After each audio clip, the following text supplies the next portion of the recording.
네, 이강인 선수에 대한 조명이 한창입니다. 그의 패스는 속도와 거리 그리고 타이밍의 삼박자를 골고루 갖추고 있다고 합니다. 예술의 경지에 닿고 있다는 평가입니다. 추경이 이와 같아야 한다고 생각합니다. 경제 파탄이니 경제 그 폭망 얘기가 하면서 정작 추경을 안 해주니까 답답합니다. 쓸데없이 야당 압박하고 조롱하지 말라는 것입니다. 실질적으로 물밑 대화를 하거나 우리를 설득하는 노력은 전혀 하고 있지 않습니다. 이번 주가 제가 제시한 마지노선입니다. 그래서 이번 주에 협상이 타결되지 않으면 특단의 조치를 하겠다라는 그 연장선상에서 오늘 윤석열 대통령을 찾아뵌 것입니다.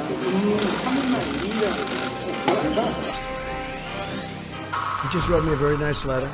나는 이번 친서에 대해서 사전부터 전달될 것이라는 사실을 알고 있었고 Unexpected. And someday you'll see what was in that letter. 트럼프 대통령이 6월 말에 방한하게 돼 있는데 그 이전에 김정은 위원장을 자주 통일과 평화 번영의 길로 나아가고 있는 현 북남 관계의 흐름에 소중한 밑거름이 되고 있으며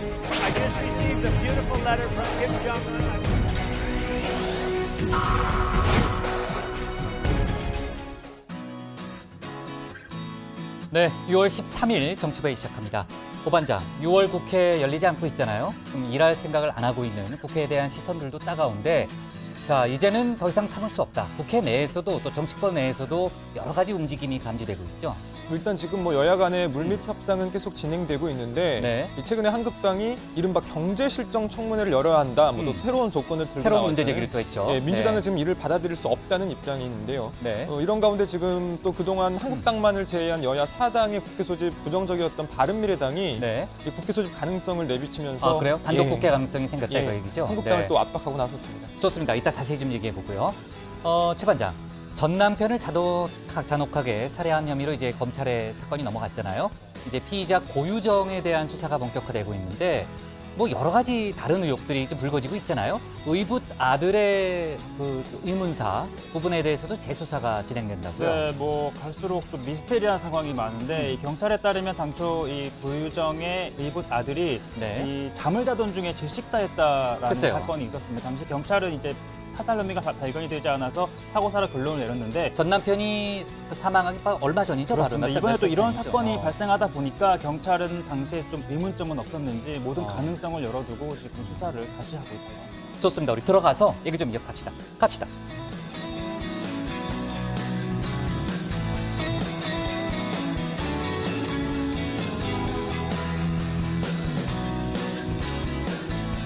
네, 한장들 자리에 앉았으면 정치부회를 시작하죠. 트럼프 미국 대통령, 조금 전에 이제 영상에도 잠깐 나왔지만요. 어제 김정은 북한 국무위원장으로부터 아름다운 친서를 받았다. 이런 사실을 전격 공개했잖아요. 친서를 주고받았다는 것 자체, 물론 큰 의미가 있지만 도대체 그 안에 무슨 내용이 담겨 있을까 궁금증을 낳았습니다. 일단 알 수는 없죠. 트럼프 대통령이 언젠가 알게 될 거라고는 했지만 공개를 안 했으니까요. 근데 오늘 CNN 등 미국 언론이 보도한 내용들에 따르면요. 일단 비핵화와 관련한 구체적인 내용은 일단 담기지 않았다고 합니다. 거기에 이제 많은 인용된 관리들이 나오는데 한 미국 관리는 이번 친서를 생일 축하 편지 이렇게 규정을 하면서 김정은 위원장이 트럼프 대통령의 건강을 빌었다라고 발언을 했습니다. 트럼프 대통령의 생일이 현지 시간 14일이잖아요. 네. 하여간 그 편지 안에 어떤 내용이 들어있는지 알 수는 없지만 덕담, 대화 의지 정도는 담겨 있을 수 있겠죠. 그러니까 트럼프 대통령이 이제 아름다운 편지다 이런 표현을 했을 거고요. 그리고 6.12를 맞아서 트럼프 대통령이 뭔가 본인의 그동안의 치적을 홍보할 수 있는 그런 자리, 그런 계기를 마련해줬다는 점에서, 그러니까 트럼프 대통령의 면을 세워줬다는 점에서 이번 친서 자체의 의미는 상당히 크다. 이렇게 미국 언론들도 평가하고 있습니다. 헝가리 유람선 참사 관련해서 시신 한 구가 추가로 수습이 됐는데 허블레아니호에 탔던 60대 한국인 남성으로 최종 확인됐습니다. 이로써 한국인 실종자 수는 3명으로 줄었고요. 이번 시신은 사고 현장으로부터 110km 떨어진 곳에서 발견이 됐기 때문에 헝가리 당국과 우리 대응팀은 수색 범위를 계속 넓혀가고 있습니다. 동시에 지금 이제 허블레아니호 안에 진흙과 집기가 뒤엉켜서 그 수색에 조금 어려움을 겪었다고 그래요. 그래서 선체 내부도 다시 한번 정밀하게 수색하는 작업을 하고 있다고 합니다. 그리고 이제 2016년 가수 정준영은 이제 구속됐죠. 구속돼 있죠. 가수 정준영의 여자친구 불법 촬영 혐의 수사를 담당했던 경찰관이 정 씨의 당시 변호사와 짜고 부실하게 수사한 사실이 드러났습니다. 이번에 경찰이 새로 수사한 결과 드러난 내용인데요. 당시 정 씨 사건을 담당했던 경찰관이 휴대전화를 분실한 걸로 쉽게 하자 이렇게 제안을 했고요. 결국 뭐 변호사하고 뭐 관련한 이제 공모가 이루어졌다는 게 이제 경찰의 판단입니다. 또 변호사로부터 식사 대접도 받았다고 하고요. 핵심 증거물인 휴대전화 역시 확보하지 않았습니다. 현재 두 사람 모두 혐의와 공모 사실을 부인하고 있는 것으로 알려져 있기 때문에 앞으로 경찰 수사 또 검찰 수사에서 추가적인 사실이 좀 나오겠죠. 관련한 속보 챙겨보도록 하겠습니다. 자, 오늘 정치보이는요. 먼저 신반장 발제를 들어보면서 어제 6.12 북미 정상회담 1주년을 계기로 해서 다시 조심스럽게 대화 움직임을 보이고 있는 남북미 상황부터 짚어보고요. 한국당을 제외한 단독 국회 소집이 검토되고 있는 여야 정치권 상황을 이어서 알아보겠습니다. 검찰청장 후보 인선 회의 등 법원 검찰 관련한 소식도 알아봅니다. 그럼 먼저 신혜원 반장의 발제부터 시작하겠습니다.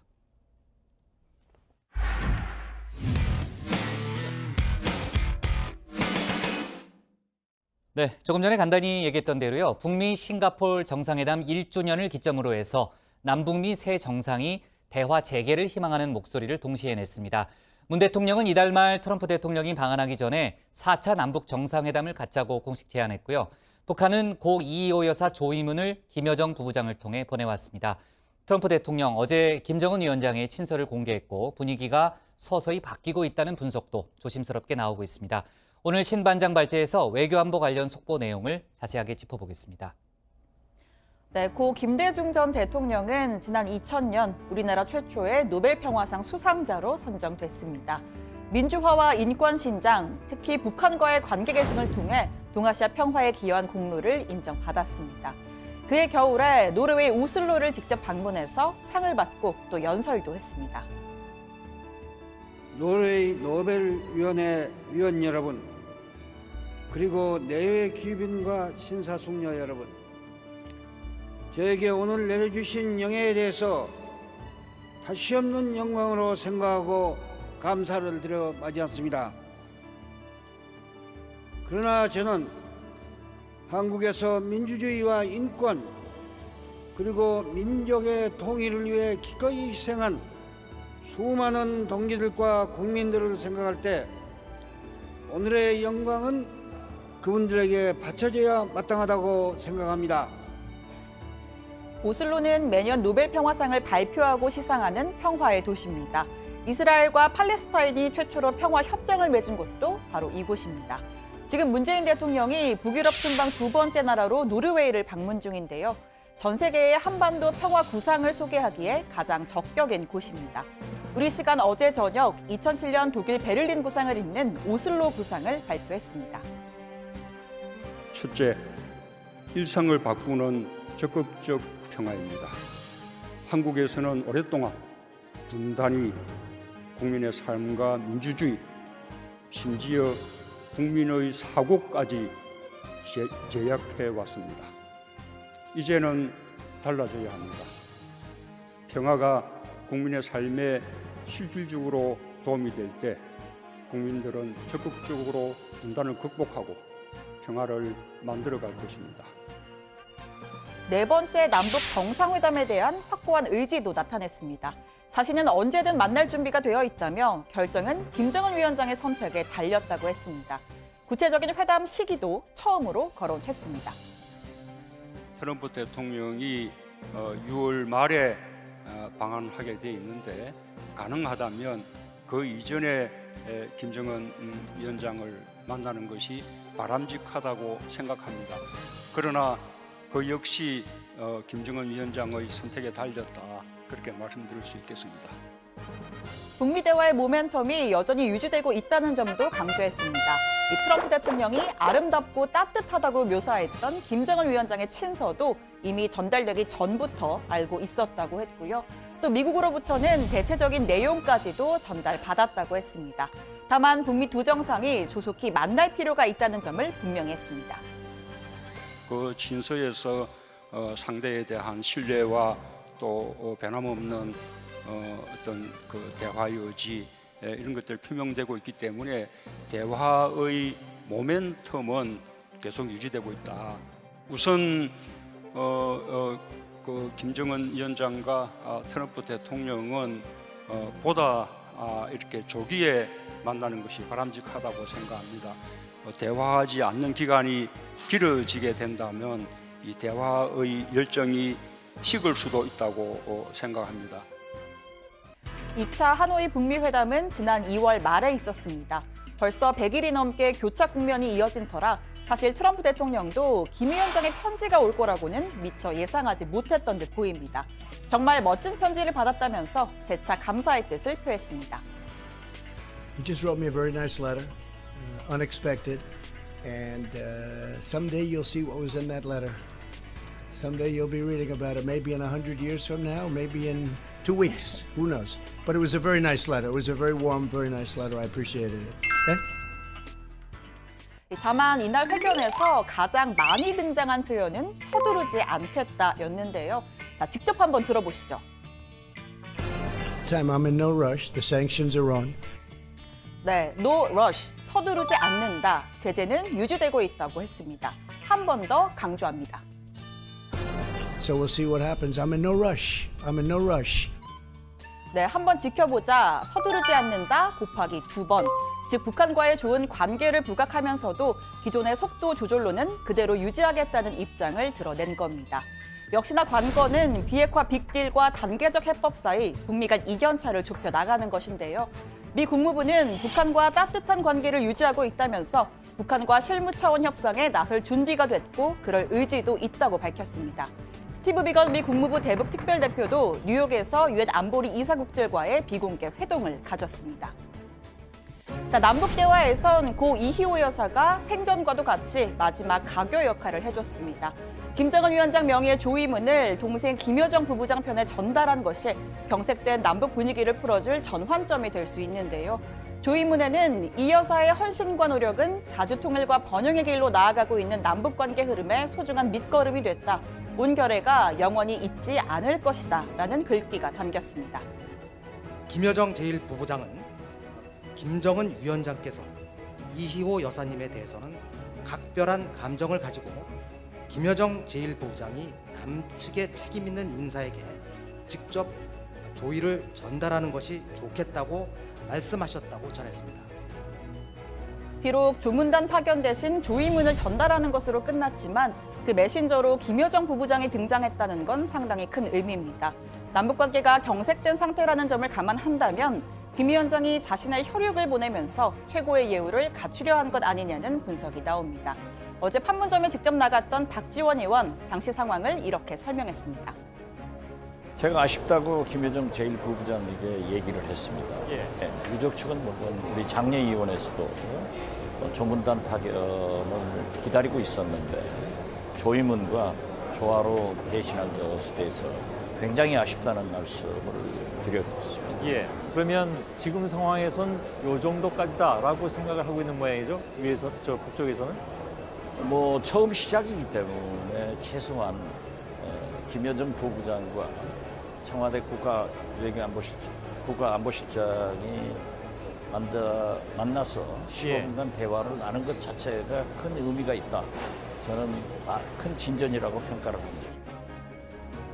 네, 오늘 청와대 발제는 이렇게 정리하겠습니다. 싱가포르 1주년 기점으로 다시 움직이는 남북미.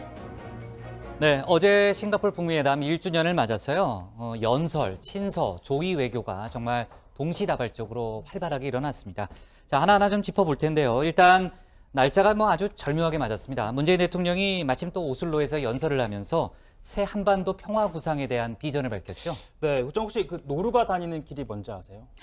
뭐요? 노루가 다니는 길. 또 뭐예요? 또 빨리 그냥 가면 안 될까요? 노르웨이죠, 노르웨이. 네, 북유럽이 노르웨이를 순방 중인 문재인 대통령이 오슬로 포럼 기조 연설을 했습니다. 먼저 국민의 일상을 바꾸는 적극적인 평화만이 평화를 달성하는 열쇠라고 밝혔는데요. 남북한 주민들이 분단으로 인해 겪는 구조적 폭력을 평화적으로 해결하는 것이 중요하다라면서 이것을 국민을 위한 평화로 부르고 싶다라고 했습니다. 그러면서 남북의 접경 지역의 피해부터 우선 해결돼야 한다며 1972년 동서독 이 기본조약에 따라 설치된 접경위원회를 언급하기도 했습니다. 제가 어지간하면 네. 최 반장이 치는 개그에는 반응을 안 했는데 네. 조금 웃겼습니다. 아, 웃겼어요? 예, 저는 웃겼어요. 아, 저는 지난번에 최 반장 없어도 회의하는데 지장 없지 않냐, 그러지 않았냐고 얘기하려고 그랬는데 반응이 좋네요, 오히려. 이번 건 좀 아, 웃겼습니다. 웃겼습니다. 예. 아, 그래요? 예. 알았어요. 이런 얘기도 있습니다. 그러니까 지금 우리에게 필요한 것은 새로운 비전, 선언이 아니다. 필요한 건 서로에 대한 이해와 신뢰를 깊이 하는 것이며 이 대화의 의지를 확보해야 하는 것이다라고 말이죠. 자, 무엇보다 이날 이 핵심 트럼프 대통령 방한하기 전에 이 4차 남북 정상회담을 하자라는 제안이 나왔다는 겁니다. 네. 자, 문재인 대통령이 늘 언제든 되는 대로 만나자라는 메시지는 계속 던져왔잖아요. 근데 아주 구체적인 희망 시기를 언급한 거는 최근엔 처음이죠, 양 반장. 예, 그렇습니다. 연설 직후에 이제 질의응답 시간이 따로 있었습니다. 수주 내로 김정은 북한 국무위원장과 만날 가능성이 있느냐 이런 질문이 나왔는데 나는 언제든 준비가 돼 있다. 시기를 결정하는 것은 김정은 위원장 선택이다라고 했습니다. 그러면서 이 트럼프 대통령이 6월 말 방한하는데 가능하면 그 이전에 남북 정상이 만나는 게 바람직하다라고도 했습니다. 잠깐만, 트럼프 대통령 방안이 최근에 이제 미국 국무부도 발표한 바에 따르면요, G20 직후인 한 29일쯤으로 알려져 있잖아요. 그러면 여러 가지 상황을 종합해 보면은 잠깐만, 다음 주 한 20일부터 하면 열흘 정도밖에 시간이 없는 거 아니에요? 네, 그렇습니다. 하지만 뭐 김정은 위원장이 결단만 한다면 가능성은 있는데요. 네. 뭐 의전 같은 걸 최소화해서 판문점에서 원포인트로 만난다면 언제든 가능하다는 게 문 대통령과 청와대의 입장입니다. 판문점은 또 만난 경험도 있으니까. 그렇죠. 한두번 실제로 정도. 뭐 네. 문 대통령과 지난해 5월에 판문점에서 2차 남북 정상회담 해서 이 회담 무선 위기까지 갔던 북미 관계 또 풀었던 경험이 있고요. 문 대통령도 당시에 남북이 이렇게 만나야 한다라고 평가를 하기도 했었습니다. 이번에 또 성사가 된다면 21일 전후에서 이 판문점에서 만나는 시나리오가 유력하다 이렇게 정리할 수가 있고요. 또 문 대통령이 김 위원장이 트럼프 대통령에게 보낸 친서와 관련해서 전달될 것이라는 것을 미리 알고 있었다라고 밝혔는데 남북 간의 물밑 소통이 이루어지고 있다는 걸 우회적으로 드러냈다는 해석도 나오고 있습니다. 문재인 대통령이 남북뿐 아니고요, 고 반장, 북미 정상도 빨리 만나야 한다는 점을 강조했죠. 네, 그렇습니다. 북미 간 대화 모멘텀은 여전히 유지가 되고 있지만 대화하지 않는 기간이 길어지게 된다면 이 대화의 열정이 식을 수도 있다면서 두 정상이 조속히 만나야 한다는 점을 분명히 했습니다.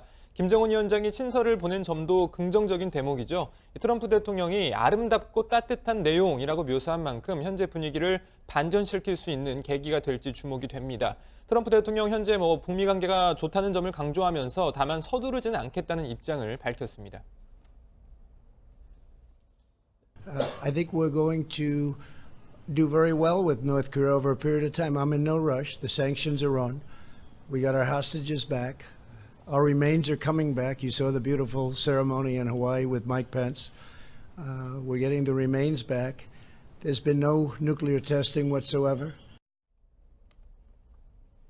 네, 어제 6월 12일, 그러니까 싱가포르 회담 1주년을 맞아서 정말 약속이나 한 듯이 곳곳에서 의미 있는 움직임이 있었는데요.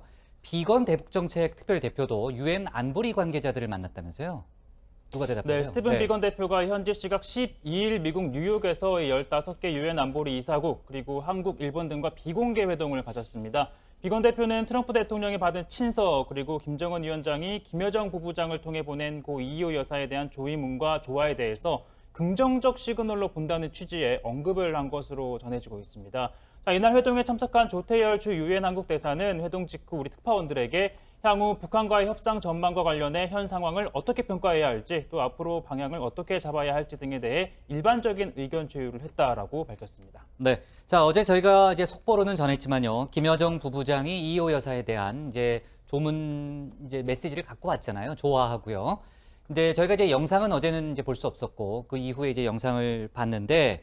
하여간 남북 고위급 인사가 판문점에서 대화를 했다는 것 자체는 의미가 크다고 봐야 되는 거죠. 예, 이제 조의문 그리고 조화 네. 김여정 부부장이 직접 이제 어제 오후 5시쯤이었죠. 네. 예, 통일각 북측 지역 통일각으로 내려와서 직접 건넸습니다. 우리 측에서는 정의용 청와대 국가안보실장, 서호 통일부 차관, 유족 대표로 박지원 의원이 저렇게 보시는 것처럼 나가는데요.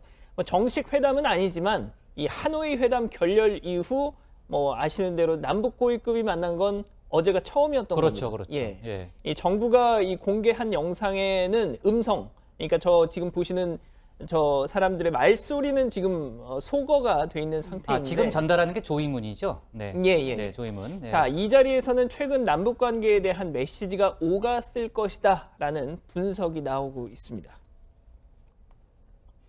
이호 여사님의 그간의 민족 간의 화합과 협력을 위해서 애쓰신 뜻을 받들어서 남북 간의 협력을 계속해 나가기를 바란다는 그런 취지의 말씀이 있었습니다. 네, 또 이 김여정 부부장은 김정은 위원장이 이호 여사님에 대해서 각별한 감정을 가지고 남측의 책임 있는 인사에게 직접 조의를 전달하는 것이 좋겠다라고 했다는 메시지도 전했습니다. 조의문에는 이호 여사의 헌신과 노력은 자주통일과 평화 번영의 길로 나아가고 있는 북남 관계의 흐름에 소중한 밑거름이 되고 있다라는 내용이 담겨 있었고요. 북한 매체들도 이 조의를 전달한 지 4시간 만인 어젯밤 9시 반쯤에 관련 소식을 신속하게 보도했습니다. 경야는 최고 용도자동 측에서 니시온 여사의 유가족들에게 보내신 조의문과 심심한 위로 말씀을 김여정 동지가 정중히 전했습니다. 조화의 den기에는 고 니시온 여사님을 추모하여 김정은이라고 씌어져 있었습니다. 네, 어제 박지원 의원이 유족들이 조문 사절단이 오기를 기대했는데 아쉬움을 금할 수 없다라는 이야기를 김여정 부부장에게 했다라고 밝혔죠. 김 부부장이 별다른 언급은 하지 않고 김정은 위원장에게 보고 드리겠다라고 답변을 한 것으로 알려졌습니다. 다만 박지원 의원은 어제 뉴스룸 인터뷰에서 김 부부장이 판문점까지 직접 내려왔고 또 정부 인사들을 면담한 의의가 크다면서 최근 남북관계 상황에서 굉장히 의미 있는 진전으로 평가한다라고 이야기했습니다. 네. 자, 하여간 트럼프 대통령 이틀 연속으로 이제 그 북한 김정은 위원장에 대한 언급을 했고요. 자, 그리고 아까도 저희가 얘기했지만 만약 문재인 대통령의 어제 연설 내용대로 남북 정상회담이 진행이 된다면은 이제 열흘 정도밖에 시간이 없는 거잖아요. 트럼프 대통령 방한 전에는 내일은 어렵다고 해도 다음 주쯤에는 뭔가 가시적인 움직임이 있을 수가 있겠네요. 네, 신반장이 좀 잘 좀 챙겨주고요. 오늘 청와대 발제 이렇게 정리하겠습니다. 문 대통령 트럼프 방한 전 남북회담 바람직으로 잡겠습니다. 다음은 고석승 반장의 발제를 들어보겠습니다.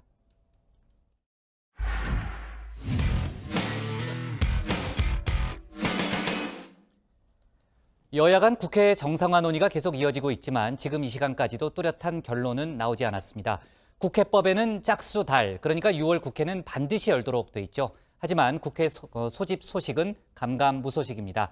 이런 가운데 오신환 바른미래당 원내대표가 주말까지 협의가 이루어지지 않으면 다른 대안을 모색하겠다. 어떻게 보면은 최후 통첩을 날렸죠. 사실상 한국당을 제외한 여야 4당만의 국회 소집 가능성을 내비친 겁니다. 오늘 고 반장 발제에서 국회 상황 자세하게 짚어보겠습니다. 네, 여러분 오늘이 6월 13일입니다. 벌써 6월 중순이죠. 일단 국회법 잠깐 보고 가시겠습니다. 자, 2월, 4월 및 6월 1일과 8월 16일에 임시회를 집회한다. 국회법 제5조의 2에 명시된 내용입니다. 자, 법대로 6월 국회는 법적으로 무조건 열어야 합니다. 자, 그런데 6월 13일인 오늘까지도 국회는 도무지 열릴 기미가 안 보입니다. 국회가 국회법을 어기고 있는 셈입니다. 국회 정상화를 둘러싸고 기싸움을 벌이고 있는 여야, 오늘도 서로를 향해 날선 입장을 내놨습니다. 국회 밖에서 소리 지르는 것이 국회 밖에서 이념 선동과 막말 퍼레이드가 반복되는 것이 정책 경쟁에서 자신감을 상실한 자유한국당의 모습이 아니길 바랍니다. 자유한국당의 조속한 국회 복귀에 대한 대답을 기다리겠습니다. 국회의 사태가 일어나게 된 것은 청와대와 여당이 작년 12월 15일에 합의 처리해야 한다는 문구에도 불구하고 패스트트랙을 강행하고 야당을 한마디로 무시한 그러한 행태에서 시작된 것입니다. 이인영 민주당 원내대표, 또 나경원 한국당 원내대표, 그리고 오신환 바른미래당 원내대표. 자, 그동안 국회 정상화 협의를 진행해 왔습니다. 오신환 원내대표는 그동안 이 패스트트랙 법안의 여야 합의 통과를 주장하는 등 민주당과 한국당 사이에서 중재 역할을 자임해 왔는데요. 자, 오늘은 이번 주말을 국회 정상화의 마지노선으로 규정하고 한국당을 제외한 여야 4당만의 국회 소집 가능성도 언급했습니다. 이번 주말이 국회 정상화의 마지노선이라고 생각합니다. 바른미래당은 이번 주말까지 국회 정상화 협상이 타결되지 않을 경우 다른 대안을 모색할 수밖에 없다는 것을 분명히 말씀드립니다. 자, 오신환 원내대표의 이 같은 언급이 나오기 훨씬 이전부터 여야 4당 국회 소집을 주장해온 또 한 명의 원내대표가 있습니다. 바로 윤소아 정의당 원내대표입니다. 정의당은 선거법 개정안 등의 패스트트랙 지정 직후부터 줄곧 국회 소집을 요구해왔습니다. 국민의 60% 이상이 국회로 돌아오라고 요구해도 아랑곳하지 않는 자유한국당을 언제까지 기다려야만 합니까? 그러니 이제 나경원 원내대표는 국회로 돌아오시기 바랍니다. 싸우더라도 국회에서 싸워야 합니다. 결국 5월 국회는 한국당의 파업으로 한 번도 열리지 못했습니다. 그러나 6월은 법정 임시회가 열리는 달입니다. 한국당이 복귀하지 않아도 국회는 당연히 의사일정을 밟아야 합니다. 이것이 네, 이렇게 연일 국회 소집을 주장했지만 아시다시피 국회는 여전히 열리지 못하고 있습니다. 윤소아 원내대표 결국 농성에 돌입했습니다. 저는 어제 국회 본회의장 앞에서 농성을 시작했습니다. 국회법이 명시한 6월 임시국회를 열기 위해서입니다.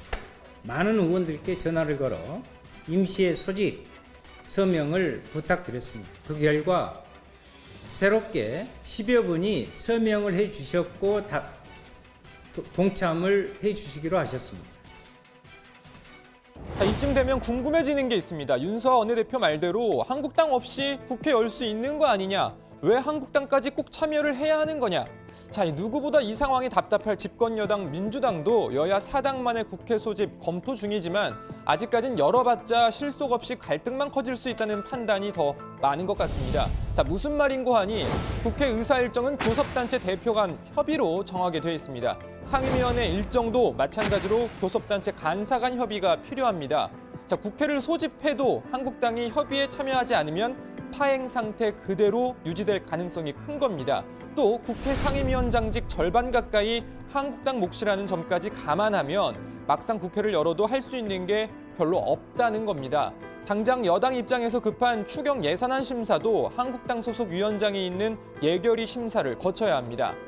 자, 그래도 일각에서는 여야 4당 국회 소집이 한국당을 압박하는 수단은 될 수 있다, 이런 분석도 나옵니다. 어쨌든 그동안 여야 4당만의 국회 소집에 부정적이었던 바른미래당까지 소집 가능성 언급한 데다 한국당 당내에서도 국회 복귀 주장 나오고 있어서 한국당도 압박을 느낄 가능성이 큽니다. 자, 현재 국회 정상화를 위한 여야 간 협상이 진행 중인데요. 관련 소식은 들어가서 좀 더 전해드리겠습니다. 자, 그리고 짧게 홍콩 집회 소식 전해드립니다. 어제 홍콩 입법회가 논란이 되고 있는 이 범죄인 인도 법안 논의를 잠정 중단했다는 소식 전해드렸습니다. 그런데 홍콩 시민들의 분노는 잦아들지 않고 있습니다. 잠정 중단이 아니라 법안 폐지를 요구하고 있는 겁니다. 집회는 계속 이어졌습니다. 경찰은 물대포와 최루탄 등을 이용한 강경 진압으로 맞섰습니다. 고무탄까지 사용한 것으로 전해졌습니다. 부상자도 속출했는데요. 홍콩 언론 보도에 따르면 경찰의 강경 진압으로 70여 명이 부상을 입었다고 합니다. 친중국파인 캐리람 홍콩 행정장관과 또 친중파가 다수를 점하고 있는 입법회가 법안을 밀어붙이겠다는 뜻을 굽히지 않고 있는 상황입니다. 今日整日喺金鐘一帶，大家都見到令人痛心嘅場面。呢啲破壞社會安寧、罔顧法紀嘅暴動行為，係任何文明法治社會都唔能夠容忍嘅。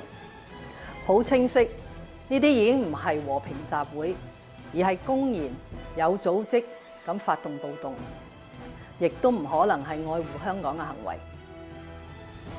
홍콩 시민들은 각종 SNS를 이용해서 집회 상황과 자신들의 주장 등을 알리고 있습니다. 해시태그 홍콩, 세이브 홍콩 등을 넣어서 검색을 하면 집회 상황이 담긴 사진, 영상, 그리고 이 홍콩 난초나무꽃이 그려진 홍콩의 깃발을 검은색으로 바꾼 이미지 등을 볼 수 있습니다.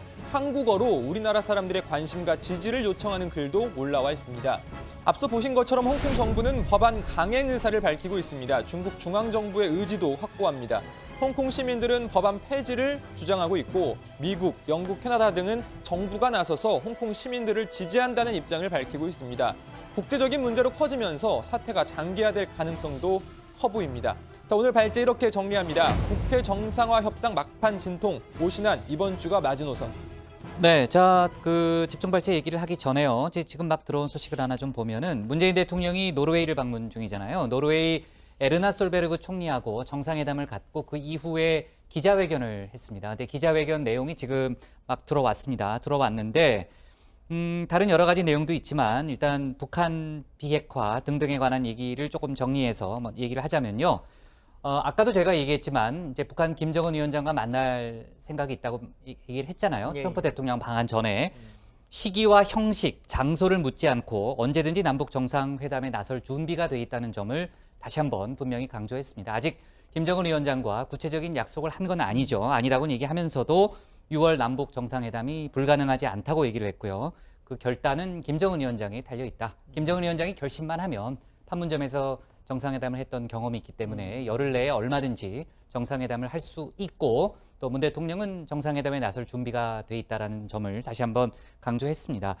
한반도 평화 프로세스의 핵심이 뭐냐라는 질문에 대해서는 북한 비핵화에 실질적인 진전이 필요하다라는 점을 강조했고요.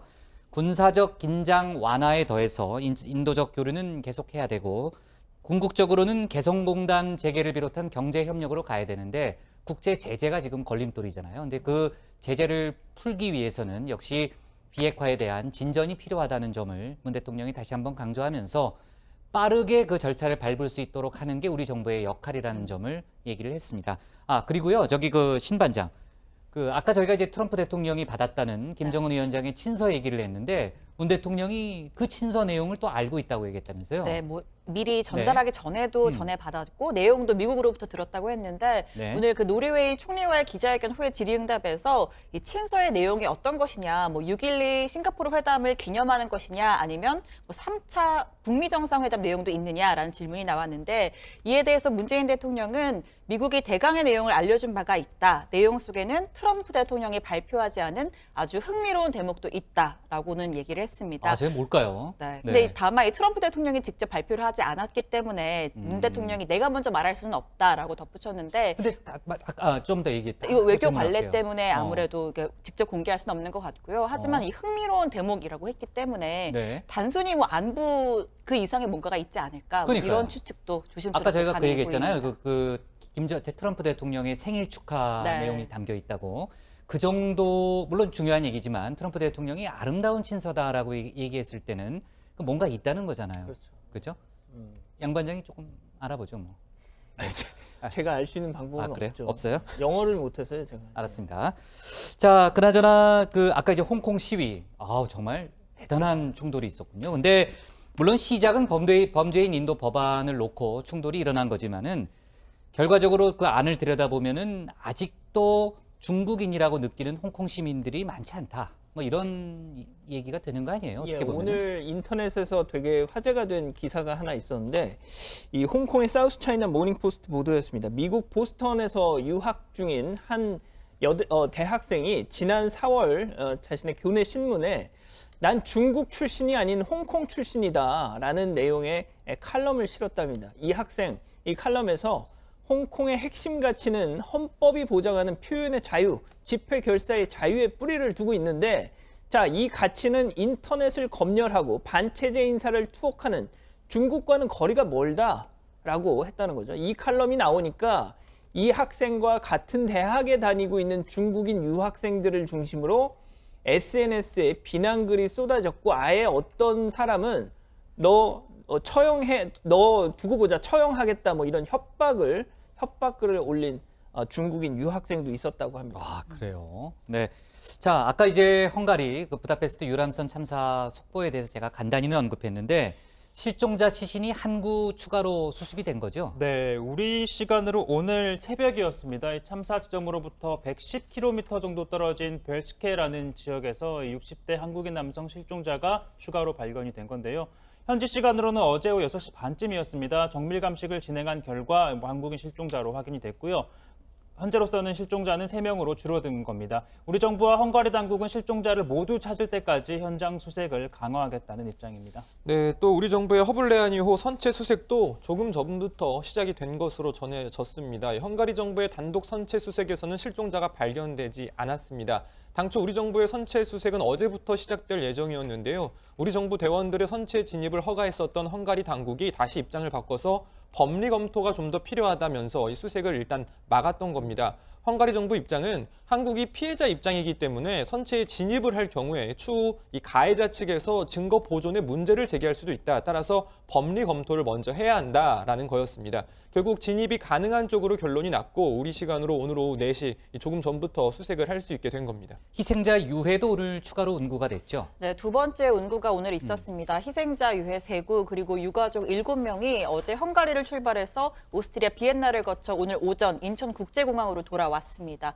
추후 장례 일정은 앞서 첫 번째 운구 때와 마찬가지로 비공개로 진행될 예정입니다. 네, 자 국회 소식 좀 이어서 짚어보겠습니다. 아직 뭐 여야 간의 대화는 계속하고 있는데 결론은 못 맺고 있잖아요. 남은 쟁점은 어떤 게 있습니까? 예, 일단 기본적인 큰 틀 합의는 얼추 끝난 걸로 지금 전해지고 있습니다. 그러니까 강론에서 아직 이견이 있다는 건데요. 이달 30일 끝나는 국회 정치개혁특위 또 사법개혁특위 활동기간 연장하는 것 이것도 쟁점이고, 자 일부 보도에 따르면 한국당은 이 두 특위 연장에 동의하는 대신에 이 정의당 몫인 정개특위 위원장 자리를 내놔라 이렇게 요구하고 있는 걸로 알려지고 있습니다. 여기에다 한국당이 추가로 지금 꺼내는 게 뭐냐면 추경 예산 필요성을 따지기 위한 경제실정 청문회를 열자.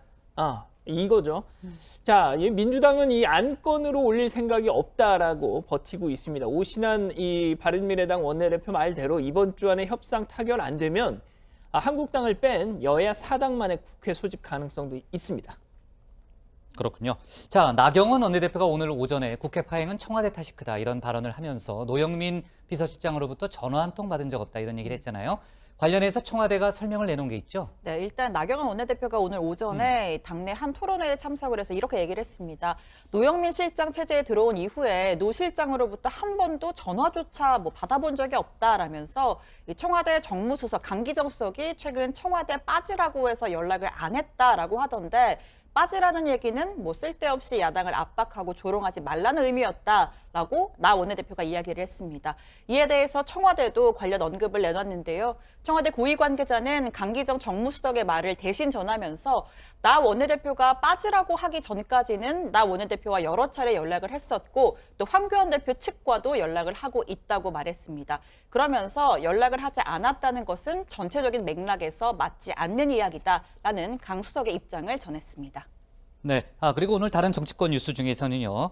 그 정의당 심상정 의원이 당대표 선거에 출마한다는 소식이 있네요. 네, 현 이정미 대표의 임기가 다음 달 12일까지인데요. 차기 대표 선거 지금 치러지고 있습니다. 정의당 심상정 의원이 오늘 출마 기자회견 갖고 이 당대표 출마를 공식화한 건데요. 심 의원은 이 당 역량을 총화해 30년 낡은 기득권 양당 정치 시대를 끝내겠다면서 당대표가 돼서 내년 총선에서 기필코 승리하겠다라는 입장을 밝혔습니다. 또 양경규 전 민주노총 부위원장도 오늘 기자회견을 열고 당 운영 방식에 과감한 전환이 필요하다며 출마 선언을 했고요. 이 정의당 당대표 선거는 다음 달 초에 있을 예정입니다. 네. 자, 그리고 또 역시 조금 전에 들어온 속보를 보니까요. 전에 저희가 그 예고는 했었어요. 자유한국당 곽상도 의원이 김학의 전 차관이죠. 김학의 사건 수사를 위법하게 지시한 혐의로 문재인 대통령을 조금 전 고소했다는 그런 그 속보가 지금 나왔고요. 기획 사정, 사실 조작 이런 주장도 했다고 합니다. 자, 오늘 기사 제목 이렇게 정리할게요. 오신환 주말까지 국회 정상화 안 되면 결단, 이렇게 제목을 잡겠습니다. 다음은 양원보 반장의 발제를 들어보겠습니다.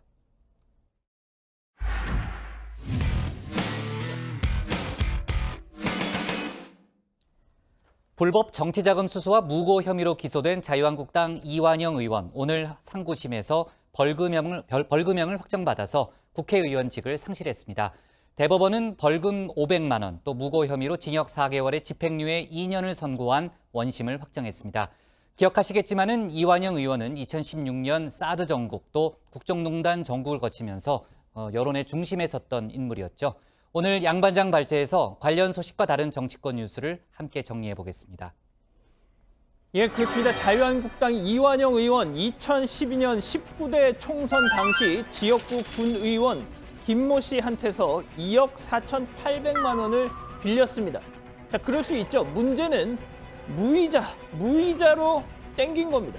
자, 가족끼리도요, 이런 거액을 빌릴 땐 최소한의 이자를 쳐주는 판인데 피 한 방울 섞이지 않은 남한테서 이런 거액을 빌리는데 무이자다? 글쎄요. 자, 그래도 이걸 빨리 갚았더라면 이 지경이 되진 않았을 겁니다. 하지만 그러지 않았습니다. 채권자 김모 씨, 나 떼인 것 같은데? 하면서 사기죄로 건 거죠. 자, 이완영 의원 그때라도 돌려줬어야 합니다. 그런데 내가 무슨 사기를 쳐 하면서 무고로 맞고소를 한 겁니다. 바로 이 두 가지 혐의였습니다. 자, 먼저 무이자로 땡긴 거. 자, 정치자금법 위반, 벌금 500만 원 나왔습니다. 자, 그리고 내가 무슨 사기를 쳐, 이 무고 혐의, 징역 4월에 집행유예 2년이 나왔습니다. 자, 그렇게 이완영 의원 20대 국회 임기 1년 남겨놓고 가슴에 달았던 배지를 떼게 됐습니다. 자, 2020년 총선, 그리고 2022년 지방선거, 심지어 2024년 다다음 총선까지 출마 자격이 봉쇄됩니다. 자, 정치인 이완영을 우리 뇌리에 선명하게 각인시켰던 건 뭐니 해도 2016년 연말 최순실 국정조사 특위 아니었을까 싶습니다. 자, 국정조사 하랬더니 오히려 회방을 놓고 있다, 뭐 이런 비판이었죠. 특히 최순실 태블릿을 JTBC가 훔친 걸로 하자라면서 국정조사 증인들과 사전 모의를 했네 안 했네 이런 의혹까지 불거지면서 진실규명을 원하던 국민들을 한껏 자극했죠. 심지어 이 의원 핸드폰에 항의 문자가 쏟아졌습니다. 급기야 제 핸드폰을 지금 뜨거워서 못 사용하겠습니다. 라고 할 정도였죠. 더 나아가 정치인 후원금 역사에 새 장을 연 18원 후원금의 첫 수혜자가 되고 말았죠. 이렇게 말했죠. 특히 18원 후원금을 몇백 명이 저한테 놓고 우리 이한님 마무리하세요. 영수증을 달라 하고 또 다시 18원을 보내달라는. 자, 다음 소식입니다. 예, 자유한국당 황교안 대표 어제였죠. 이 부천대학교에 가서 대학생들과 간담회를 했습니다. 청년 일자리 문제를 얘기하다가 중소기업 기술 혁신으로 화제가 옮겨가던 찰나였습니다. 아이디어 혁신이란 바로 이런 것이다 설명을 한 거죠. 여러분 손톱 깎아보면 손톱 깎죠? 손톱 깎을 때 뭐가 불편해요? 깎고 나면 가끔 막 튀어나오는 것들. 그러죠. 네. 튀어나오잖아요. 안 튀어나오게 하는 방법이 없을까요? 주변에 뭘 좀 달아놓으면 튀어나오지 않나요? 맞아요. 딱 맞는 생각이에요. 기술 혁신과 손톱 이게 무슨 상관일까요? 저렇게만 들어서 모르겠는데요. 아무튼 이어서 계속 보시죠. 바로 테두리에 스카치 테이프를 싹 둘러놓는 거예요. 안 튀어가 나와요. 그 나중에 스카치 테이프 한번 딱 풀어가지고 갖다 버리면 깨끗하게 되죠. 이거 새로운 기술이죠. 이거 한번 특허 출원 한번 해보세요. 그러니까 이게 딸깍딸깍 이제 잘려진 이제 손톱이 튀어나오지 않도록 스카치 테이프를 주변에 이렇게 둘러친다. 알겠습니다. 근데 뭐 이런 거 가지고 특허 출원, 아무튼 더 들어보시죠. 예. 특허 출원 한번 해보세요. 근데 그러면 기각돼. 왜 기각될까요? 이미 있어. 내가 이 손톱 깎기 이 기술은 고등학교 다닐 때 내가 개발한 거예요. 근데 등록은 안 됐어요.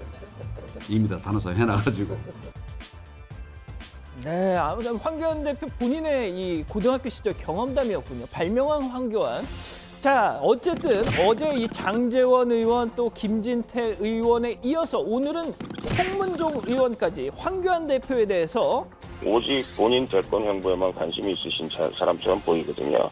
라고 했습니다. 비판했습니다. 자, 황교안 대표 꽤 아픈 지적인데 뭐라고 답했을까요? 이런 비판들에 대해서 좀 오늘 어떻게 생각하세요? 다양한 의견들이 나오는 것은 좋은 현상이라고 저는 생각합니다. 그런 여러 의견들을 잘 종합해서 당을 함께 가는 당으로 만들도록 그렇게. 자, 마지막 소식입니다. 한국기독교총연합회 대표 회장이자 사랑제일교회 담임 목사 전광훈 목사 속보입니다. 지난 11일자 조선일보 30면에 보시면요. 자, 밑에 5단짜리 컬러 광고가 실렸습니다. 보시죠. 예, 한기총 대표회장 전광훈 목사의 시국선언을 지지한다. 그러니까 문재인 대통령 하야 이 시국선언을 지지한다라는 뜻이죠. 자, 지지 목회자, 지지 단체, 지지 교단 명단이 저렇게 보신 것처럼 깨알같이 적혀 있습니다. 자, 그런데 이 광고에 나온 상당수 단체가 왜 남의 이름을 함부로 갖다 써? 하면서 발끈하고 나선 겁니다. 자, 대한예수교 장로회 예장합동 한기총의 유감 표명과 함께 해명 요구 공문을 보냈다. 더 황당한 건 예장합동은요, 이미 2014년 한기총을 탈퇴를 했는데도 이름을 버젓이 여기다 올려놨다는 겁니다. 자, 예수교 대한성결교회 예성, 또 대한기독교 나사렛 성결회 나성 역시 한기총의 이 단체명을 무단 도용한 데 대해서 항의 서한을 보낼 거라는 거죠. 자, 이런 가운데 개신교 관련 이 시민단체 전광훈 목사를 내란 선동 혐의로 검찰 고발했습니다. 이렇게 말이죠.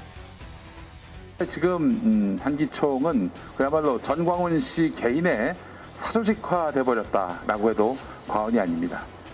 이렇게 한국 개신교가 방치하고 무관심한 끝에 이들은 끝내 국가 변란을 모의하면서 내란 선동을 일삼고 있습니다. 자, 오늘 준비한 소식은 여기까지.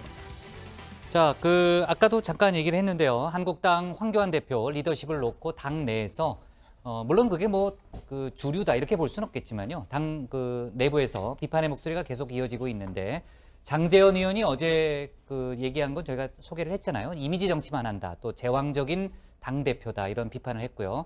김진태 의원은 여당 막말에는 사과를 못 막으면서 왜 우리 입만 막느냐 이런 비판의 글을 내놨는데 고 반장 이거 어떻게 분석을 해야 되는 거예요? 일단 두 가지 갈래인 것 같습니다. 이른바 강성 친박계는 최근 황교안 대표가 중도층 외형 확장에 주력하는 차원에서 당 소속 인사들의 잇따른 막말 논란에 입조심을 당부한 것을 두고 여권의 프레임에 단호히 대응하지 못하고 끌려다닌다 하면서 반발을 하고 있는 것 같고요. 또 반면에 수도권과 비박계 의원들은 국회 파행이 장기화되면서 쌓여진 지역 민심을 전달하고 있는 듯합니다. 당 안팎에서는 취임 100일을 넘기면서 이제 황 대표 허니문이 끝난 것 아니냐 이런 분석도 나오고 있습니다.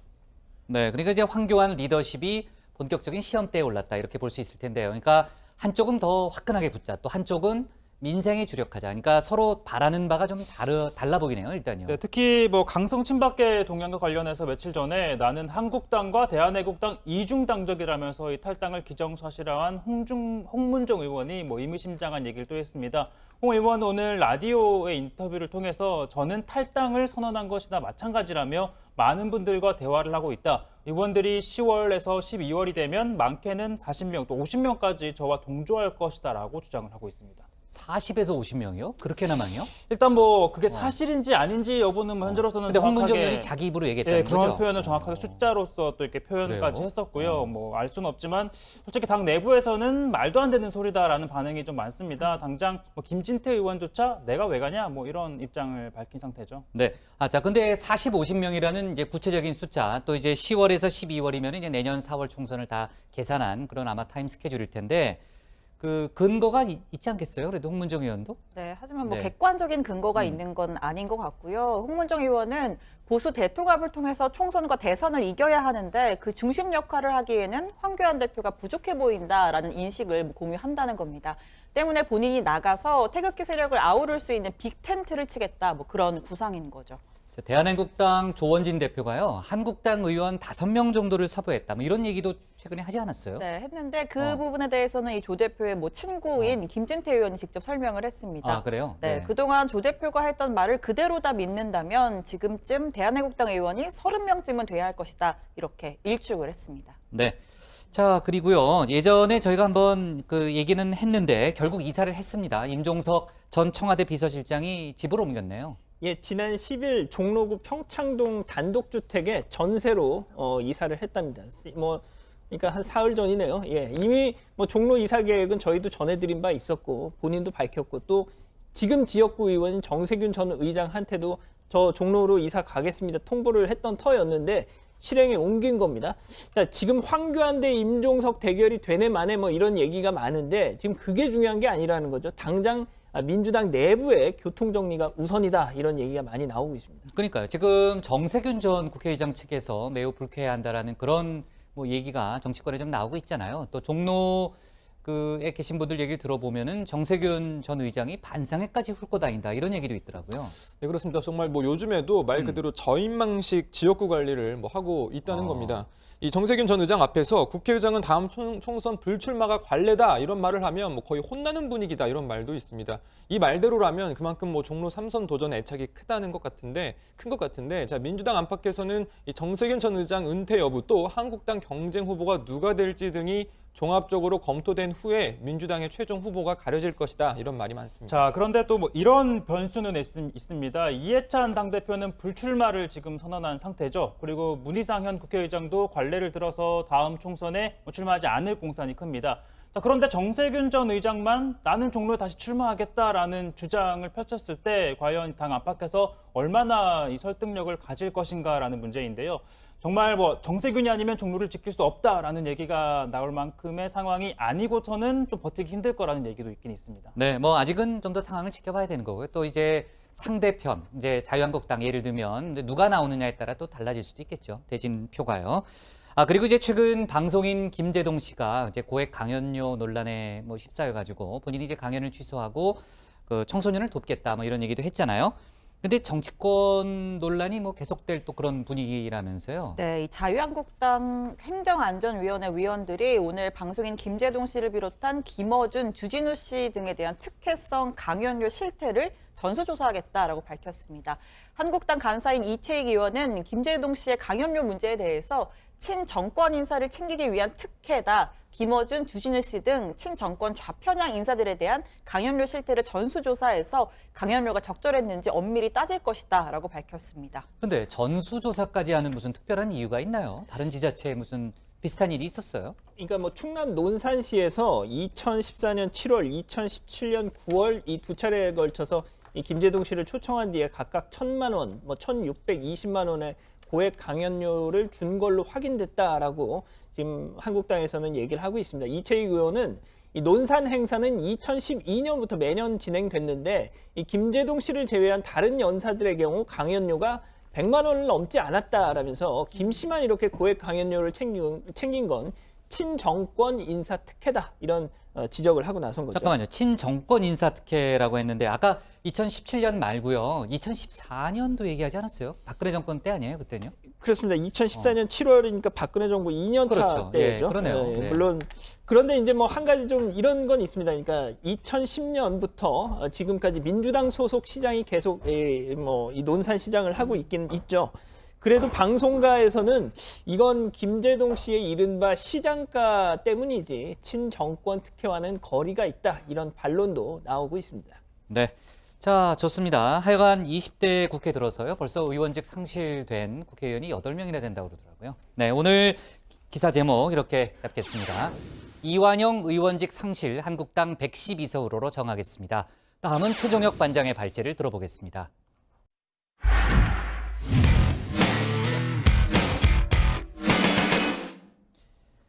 문재인 정부의 두 번째 검찰수장이 될 후보군이 조금 전 4명으로 압축돼서 발표됐습니다. 검찰총장 후보 추천위원회가 오늘 오후 회의를 열고 검찰 개혁에 대한 의지 등 총장으로서의 적절성을 판단했다고 밝혔는데요. 검경 수사권 조정 등 논의가 한창인 상황에서 차기 검찰총장의 직무는 그 어느 때보다 막중하다고 볼 수 있습니다. 최 반장 발제에서 관련 속보 내용 자세하게 짚어보겠습니다. 네, 뭐 슈퍼스타 K는 끝났지만 요즘 최대 관심은 슈퍼스타 서초동입니다. 자, 문무일 검찰총장에 이어 문재인 정부 두 번째 검찰수장을 과연 누가 맡게 될지 이목이 쏠리는데요. 자, 현재 앞서 진행된 준결승전엔 8명의 후보들이 이렇게 올라왔습니다. 연수원 19기부터 23기까지 폭넓은데요. 봉욱, 조은석, 조희진, 황철규, 그리고 김호수, 김호철, 이금로, 그리고 윤석열 후보입니다. 자, 준결승 심사는 법무부 검찰총장 후보 추천위원회가 맡았는데요. 자, 추천위는 오늘 오후 회의를 열고 이 8명에 대한 적격 여부를 심사했습니다. 위원님도 다 아시겠지만은 신임 검찰총장 임명에 대해서 국민들의 관심이 그 어릴 때보다 높은 그런 상황입니다. 국민 누구나 수긍할 수 있고 국민이 믿을 수 있고 또 든든한 그런 훌륭한 후보자들이 추천될 수 있도록 좋은 의견을 많이 제시해 주기로 기대됩니다. 자, 조금 전 말씀드린 8명의 후보 가운데 4명이 결승전에 진출했습니다. 봉욱, 김호수, 이금무 그리고 윤석열 후보입니다. 자, 슈퍼스타 서초동 시즌2의 주요 심사 기준으로는 이 검찰 개혁 그리고 검경 수사권 조정이 쟁점으로 떠올랐죠. 이 관련법이 국회 패스트트랙에 태워진 이후에 전국의 검사장들이 문제제기를 하고 있는 만큼 이 정부가 추진하는 개혁에 발을 맞추고 또 동시에 검찰 내부의 반발도 잠재울 수 있는 리더십을 갖춘 인물이 필요합니다. 자, 이 같은 자격을 일단은 갖췄다라는 후보로 평가가 돼서 결승전에 이 4명이 진출을 했죠. 자, 이 4명에 대해서는 법무부 장관이 최종 심사를 하고 1명을 대통령에게 임명 제청을 합니다. 자, 이후 대통령이 지명을 하면 국회 인사청문회를 거쳐서 최종 임명하는 절차를 밟게 됩니다. 자, 다음 소식 전해드리면요. 자, 경찰청 인권침해 사건 진상조사위원회가 밀양 청도 송전탑 건설 사건에 대한 조사 결과를 발표했습니다. 자, 우선 조사위의 결론부터 들어보시죠.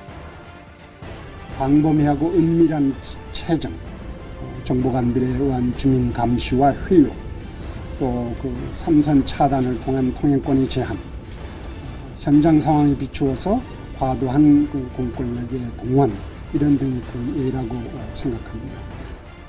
자, 조사위는 2013년 9월 당시 이성한 경찰청장이 밀양을 방문해서 이 공권력을 투입하겠다는 입장을 밝혔고 또 당시 10월 1일에는 검찰과 경찰 또 지자체가 공안 대책회의를 열고 불법 폭력 행위에 대한 엄정한 대처 방침을 발표한 것에서 이 정부의 강경한 대응 기조를 확인할 수 있었다라고 밝혔는데요. 그리고 이튿날 공사가 재개되고 주민들과 대치 상태가 벌어졌습니다. 예전이긴 한데 6년 전이죠. 2014년 10월 당시 현장 상황 한번 들어보겠습니다. 당초 오늘 오전 10시쯤 이곳 현장 사무소 앞 운막 철거 작업이 진행될 예정이었는데요. 경찰과 밀양시는 안전사고 등을 우려해 일정을 일단 취소했습니다. 경찰은 강경한 입장입니다. 공사장에 진입한 시민단체 회원 등 현재까지 모두 16명을 연행했고 39살 이모 씨 등 4명에 대해서는 공무집행 방해 등의 혐의로 구속영장을 신청했습니다. 자, 좀 오래된 것 같긴 하죠. 네, 아무튼 당시 국제 앰네스티 한국지부는 주민과의 협의 전까지 송전탑 건설을 중단하라라는 성명을 발표했습니다. 또 이후 공사에 반대하는 한 밀양 주민이 독극물을 마시고 목숨을 끊는 사건도 있었는데요. 자, 그리고 또 시간이 지납니다. 이후 2014년 6월 농성장에 대한 강제 철거가 이뤄졌는데 당시 상황은 또 어떠했는지 한번 보겠습니다. 네, 어제까지만 해도 이곳엔 송전탑 반대 주민들이 농성 중이던 운막이 보였는데요. 지금은 보시는 것처럼 아무 흔적도 없이 사라져버렸습니다. 예. 오늘 아침 6시 경찰과 공무원, 한전 직원 등 2천여 명이 투입돼 가장 저항이 거셌던 이곳 부북면 129, 127, 128번 송전탑 운막 6개를 차례로 철거했습니다. 자, 당시 들으신 것처럼 투입 인원 2천여 명. 조사위는 과도하게 많은 인원부터가 비례의 원칙에 어긋난다고 밝혔습니다.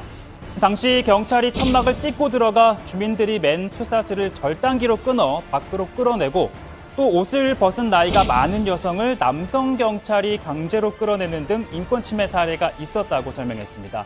또 비슷한 시기 청도에서도 이 경찰이 텐트를 부수고 이 농성자들을 담요에 말거나 또 의자째 들어 옮긴 뒤 연행한 사실이 확인이 됐다고 밝혔습니다. 자, 이뿐만이 아닙니다. 정보 경찰의 위법한 활동도 드러났는데요. 경찰은 불법 행위가 발생하기도 전에 특정 주민의 이름과 나이 또 처벌 전력을 파악해 이 검거해야 할 대상으로 분류하고 체포조를 별도로 편성해 마을별로 배치한 것으로 조사가 됐습니다. 또 정보관별 특정 주민을 배당해 관찰하고 수나 또 설득하는 작업을 벌이도록 했다고도 합니다. 자, 이뿐만 아니라 밀양에서는요, 주민이 근신해 사망하는 사건이 발생하자 경찰은 안전사고로 축소, 또 은폐 발표하는 일이 있었고 또 청도에서는 경찰서장이 한전 측으로부터 뇌물을 받아 처벌되는 일도 있었지만 제대로 된 수사가 이루어지지 않았다고 조사위는 지적했습니다. 자, 조사위는 또 한국전력에 대해서도 송전탑 건설 과정에서 국제 기준을 지키지 않았다고 판단했습니다. 당시 주민들에게 사업에 대한 정보를 제공하지 않았고 또 제대로 된 의견 수렴 절차도 거치지 않았다고 밝혔습니다. 또 주민들의 건강과 재산 피해가 심각한데도 적절한 보상이 이뤄지지 않았다라고도 했는데요. 자, 이 같은 총체적인 조사를 토대로 조사위는 경찰과 한국전력에 대해서 각각 이렇게 권고했습니다. 경찰청에 대해서는 부적정한 그 경찰력 행사에 대해서 사과하고 기타 공권력을 행사하는 방식을 개선할 것을 권고했고요.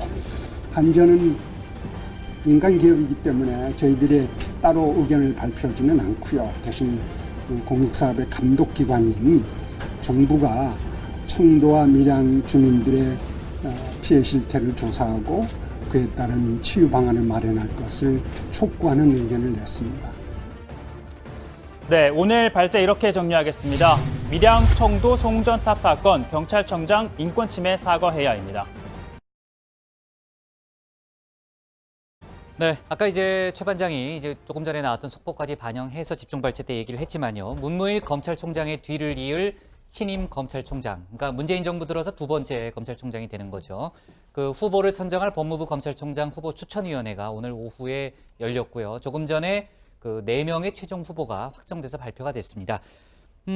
뭐 이견이 없으면요. 어떻게 되는 거예요? 다음 절차까지 이제 설명을 했는데 일단 그 얘기를 좀 해보죠. 8명에서 4명으로 좁혀진 과정. 그렇습니다. 네. 뭐 인사검증 대상에는 뭐 지금 8명이 포함되어 있었는데 추천위는 봉욱 대검 차장검사, 또 김호수 법무부 차관, 이금로 수원고등검찰청장, 또 그리고 윤석열 서울중앙지검장 등을 추천했습니다.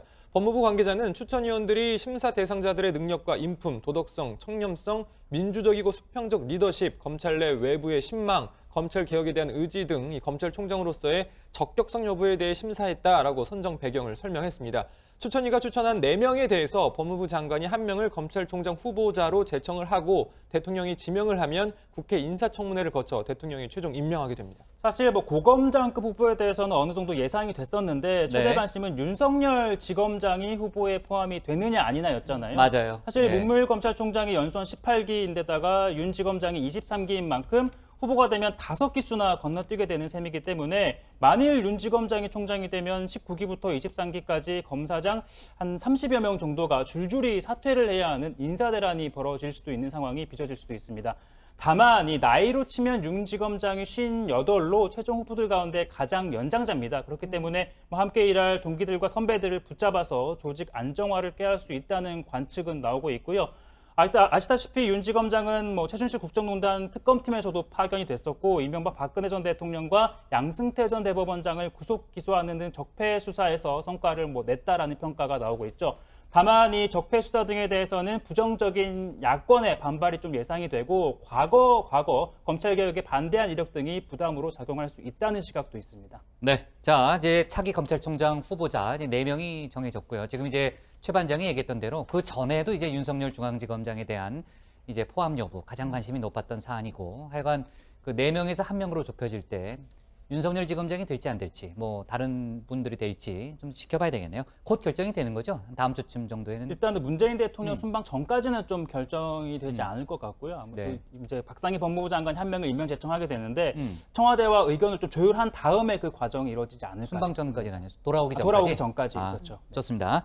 자, 그리고요. 대한항공 항공기 여객기를 이용해서 해외 명품을 들여온 혐의로 기소된 그 이명희, 조현아 모녀에 대해서 오늘 그 선고 공판이 있었는데 결과가 어떻게 됐죠? 예, 인천지법은요, 이 조현아 전 부사장한테 징역 8개월에 집행유예 2년 그리고 벌금 480만 원을 선고했고요.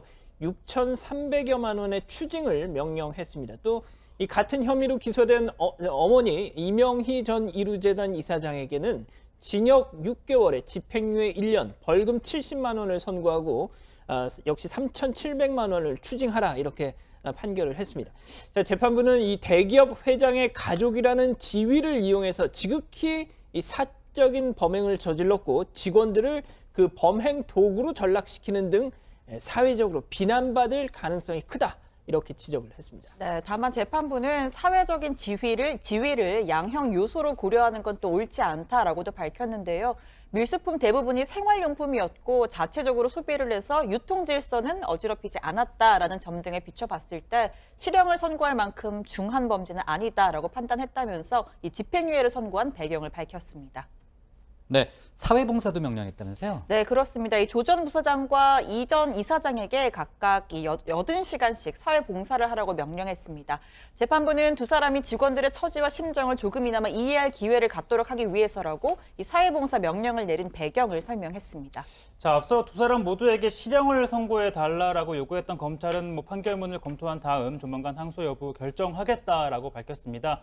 자, 일단 조현아 전 부사장 같은 경우에는 실형을 피하면서 대한항공 경영에 복귀할 것인지 여부에 관심이 쏠리고 있는데요. 특히 동생 조현민 씨가 최근 한진칼 상무로 복귀하면서 언니 역시 복귀할 가능성이 있는 것 아니냐라는 얘기가 나오는데 다만 오늘 관련한 질문에는 아무런 언급이 없었고요. 또 이명희 전 이사장도 상속 문제 등에 대해서는 질문을 받긴 했지만 입은 굳게 다물었습니다.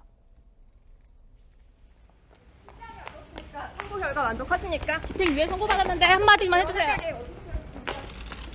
하실 말씀 없으신가요?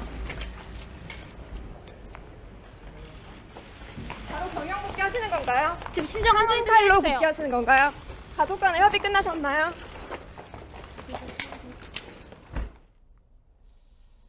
네.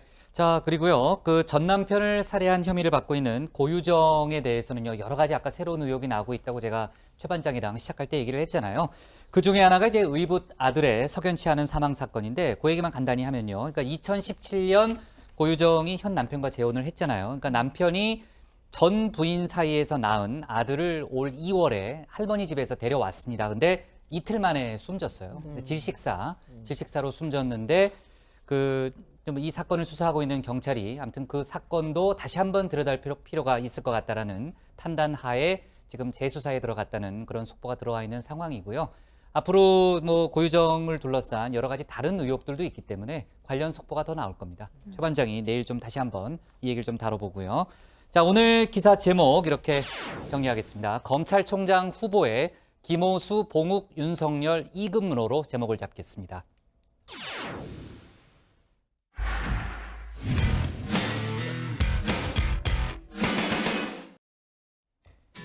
네, 미리 보는 내일 복국장의 60초 리뷰 시작합니다. 김대중 전 대통령의 부인 고 이희호 여사의 사회장 추모식이 내일 오전 9시 30분 국립 서울 현충원에서 1시간여 동안 엄수됩니다. 이낙연 국무총리가 조사를, 문희상 국회의장과 여야 5당 대표 등이 추모사를 낭독할 예정이고 문재인 대통령과 김정은 북한 국무위원장의 조의문도 낭독됩니다. 내일이 마지막 평일이죠. 내일이 금요일이니까요. 국회 정상화를 놓고 여야가 막판 줄다리기를 벌일 걸로 보입니다. 만약 이번 주말까지도 협상에 진전이 없다면은 한국당을 제외한 국회 소집 다음 주부터 구체화될 걸로 보입니다. 관련 속보 내일 전하겠습니다. 박근혜 정부 당시 청와대의 국정원 특활비를 상납한 혐의로 항소심에서 실형을 받은 이병기, 이병호 전 국정원장이 구속기한 만료로 내일 석방됩니다. 물론 대법원에서 추후 실형이 확정되면 다시 수감됩니다. 그리고 이제 배우 김민희와 연인 관계인 홍상수 감독과 그의 아내 A씨의 이혼 재판 선고가 내일 예정돼 있습니다. 이혼 소송 2년 7개월 만이라고 하네요. 오늘 정치부에는 여기까지고요. 저희는 내일 오후 5시 10분에 다시 찾아뵙겠습니다. 네, 수고하셨습니다. 네, 알겠습니다. 자, 내일도 좀 다룰 뉴스들이 많네요. 예. 네.